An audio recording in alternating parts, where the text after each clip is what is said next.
Bengaluru news network. ವಾಣಿಜ್ಯ ಹಾಗೂ ಇತರ ಸುದ್ದಿಗಳನ್ನು ಅಂತರ್ಜಾಲದಲ್ಲಿ ಬಿತ್ತರಿಸುವ ಪ್ರಪ್ರಥಮ internet channel Bengaluru news network. ಪ್ರಪಂಚದಾದ್ಯಂತ ಸುದ್ದಿ ಬಿತ್ತರಿಸುವ ಮಾಧ್ಯಮ Bengaluru news network. Log on ಆಗಿ www.bangalore.newsnetwork.com www.bangalore.newsnetwork.com.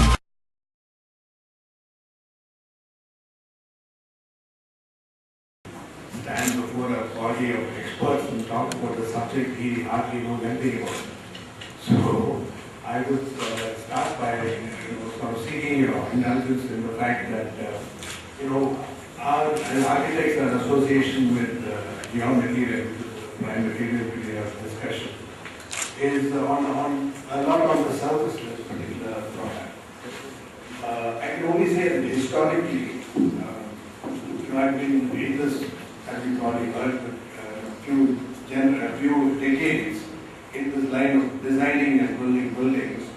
And so when we started in the 70s, aluminum was really a luxury material. It was, you had timber, which we were fast running out of, but in those days we didn't realize that we were running out of timber. So timber was being used extensively for functions that today aluminum and other materials are fulfilling.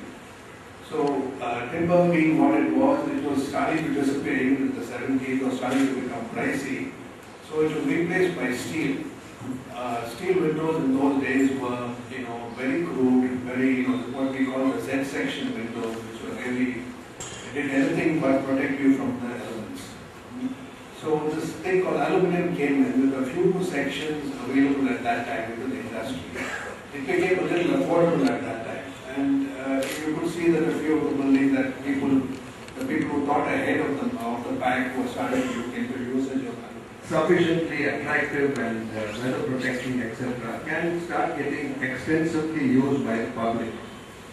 Interior partitions are again a very major use of aluminum. In huge areas, running into millions of square feet of ceilings are supported by aluminum structures. If not, all the initial panels may also be aluminum. As you probably heard at the seminar, aluminum is growing in India. It's not had much impact so far in the construction industry in terms of volume, but I think it's growing very fast, and with this kind of seminars and movements, I think it augurs well. It's going to expand considerably. I think there's considerable amount of expertise at the seminar today. I was surprised at the number of people who attended and the real experts in the industry. So I think it's going to grow in great amount. It's going to happen. Okay, sir. Statistics that was presented by Mr. Jai Gopal, we can see that other countries, the world consumption in construction industry is considerably more than India. And India, we are at a very low percentage of aluminum consumption in the construction industry. And I think if the movement is right, and as Professor was saying, if the new plants that have just been cleared are allowed to come into production, it will grow in leaps and bounds, and we may reach international standards in terms of consumption of aluminum in the construction industry. The thing is, as the world gets more and more eco-friendly and more environmentally conscious, aluminum has a huge role. It is both an efficient conductor of thermal materials, and so it's got a huge role that's coming up. And I think in the future the way to go would be to have mostly aluminum, provided the industry catches up and supports the construction industry with adequate products. There is no looking back. The future is bright for aluminum. Well, that is something that I just heard it today, that it's considered a green metal. I thought making of aluminum consumed a huge amount of power, and I'm told about it that it compensates by its performance on the site, on where it's used. That its performance is so efficient that it compensates for the amount of power consumed in its birth. So maybe it's a green material. I don't have sufficient information on that. It is imperative on the part of the country to grow in the aluminum industry segment. We have no choice. Because aluminum is a versatile material. It's also an engineering material as well as non-engineering material. Whether you take utensils or packing, packaging or anything, aluminum stands out. We have the 5th largest resources of bauxite in the world. Secondly, we have the best bauxite. The entire Andhra coast, Orissa, several other states are very rich in bauxite. I must say that next to iron ore, India is gifted with largest amount of bauxite ore. And surprisingly and pleasantly, we have plenty of coal, thermal grade coal, not coking coal. Thermal grade coal. See, the only way that the thermal grade coal can be used is to generate power. So we have plenty of coal in the country, and also coal and bauxite, they are together.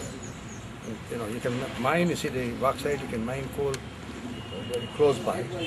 So the transportation cost of coal is negligible. And the next point I would like to mention is that considering these facts, the 2 large industrial corporate houses invested a large amount of tens of thousands of crores. Aditya Birla Group invested on 2 projects, Mahan Aluminum, Aditya Aluminum, and Vedanta Group also have invested $8 billion. Between them, it's about anywhere between $15 to $20 billion. Unfortunately, because of the fact that the mining clearance was not given, and purposely it was kept back, and also the coal was not allocated. In fact, you must have read in paper, even Kumar Birla was also called for CBI inquiry. It is because of the foolish way that the previous government took it upon itself to curb this. For what reason, I don't know. And because of this, the investments, despite large investments, we are not producing metal. If these projects had been cleared on time, we would have had about 5 to 6 million tons of metal today, as against about 2.5 to 3 million tons. In the next 5 years, we would have produced about 10 to 12 million tons. China produces 30 million tons. China does not have bauxite. We have bauxite, we have coal, and we don't have the will power of the government to do. So obviously, we have no choice but to. We expect to see the next 5 years has no choice but to use aluminum, because now we are working on what is called the light bus, and aluminum coaches are going to be fabricated in, going to be used in railways, aluminum buses, and cars, they are going to switch over to aluminum. And aluminum electric vehicles, again, another thing which you must have read in paper. Government is going to give a subsidy of 35%. There again, aluminum. Whether it's a transport, whether it's a power, any segment of application, aluminum is the only material.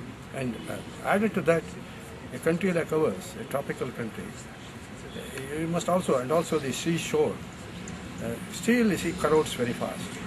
In fact, it is said that the corrosion losses in steel in India exceeds what steel being produced. Developers. I am the executive director of Prestige Group. We are one of the biggest developers who are putting up buildings in the country and so more in South India. We see there is a lot of tremendous scope for aluminium to have lot more work than what it is actually doing as of today. Be enough of science behind it, because the entire world has done it. I'm sure we will do it. It's a light material, it's a beautiful material to deal with. I'm coming from the real estate industry. I can say that we use it lots in our windows, doors, external glazings, false ceilings, partitions in the offices. There is tremendous scope because we are growing. The residential sector is also booming and the office spaces are booming. There is a lot of work for aluminum gentlemen to do. Yeah.